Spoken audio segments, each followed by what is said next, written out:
This audio is used for the transcriber test at GoTranscript.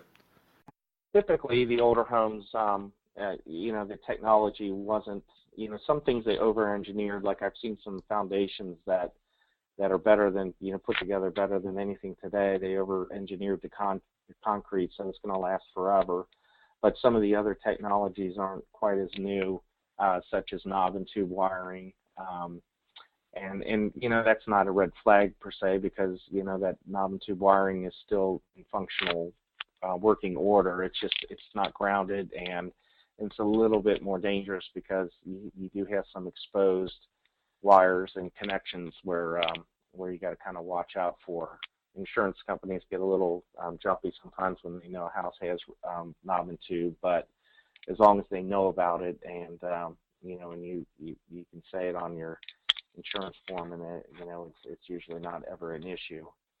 So, and then of course some people have upgraded the wiring where there's some 2-prong outlets that aren't grounded with some 3-prong outlets that are grounded. As you can see, that bottom middle picture where it looks like somebody has put in some new wiring, but again, they forgot the simple task of putting on a cover over the junction box to make it a little safer.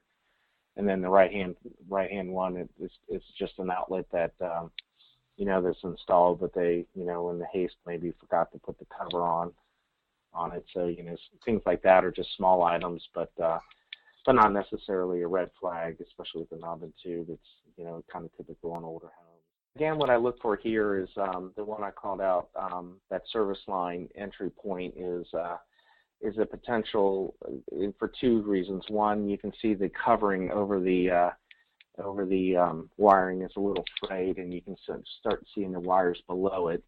So I want to make sure that because that's close to the ground, that some person doesn't walk up, maybe kids playing hide and go seek or something, and grabs that and can hurt themselves with the covering starting to come off. Plus, as you can see, looks like some of the caulking or sealing around where the wire enters isn't quite there anymore, and water does, rainwater does drip down that and go inside the house. And I have found moisture issues inside the panel because that water just runs along the top there, and that the panel's right on the other side of the wall.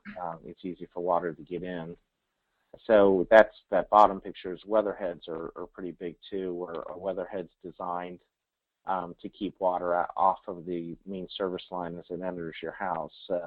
This particular one just had a connection, as you can see, it's just sticking out, and with electrical tape covering it, where a weatherhead you want to, it points it down, and there's a drip loop there, so the water drips off the loop before it hits the service wire and goes inside the house.